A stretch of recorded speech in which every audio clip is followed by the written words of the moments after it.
thinks of cauliflower as a main course, right? In Ikaria, we do. And I'm making a braised cauliflower dish today with green olives, those beautiful green olives I got from the farmer's market, and my nice fresh cauliflower, tomatoes, orange, bay leaf, cinnamon, red wine, sun-dried tomatoes, and a little tomato paste. So the combination of flavors in this dish is really unusual. We always start with, yes, extra virgin Greek olive oil.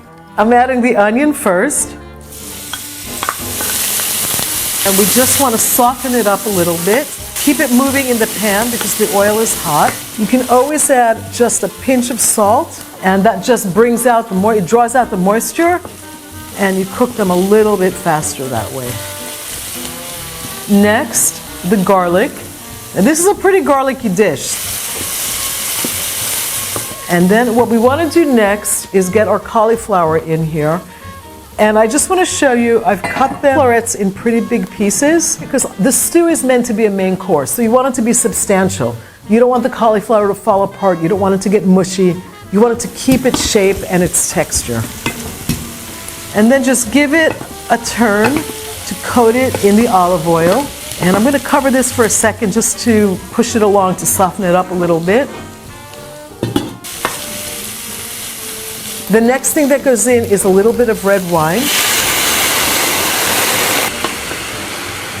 And then our tomato.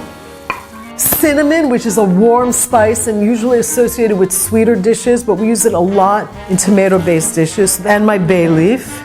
A little bit of orange zest, which adds some nice tang. Tomato paste also goes in, and that will help thicken up the sauce. You get a little bit of salt in there. I'm going to cover it, let it cook, and just get everything else ready in the meantime. I've got some sun-dried tomatoes here. Now these are literally dry. They're not in olive oil or anything. So these needed to be soaked for about 15 minutes and then just coarsely chopped. Waste not, want not. This is also going into the cauliflower stew. I just raised the heat on that a little bit. Reveal moment. Beautiful color. Time to add everything else. The sun-dried tomatoes. Actually, the recipe calls for pitted green olives, but I love the way these look whole. So if you do want to pit them, you could just cut around the pit, but I actually think it looks prettier if you leave the olives whole. I love this dish.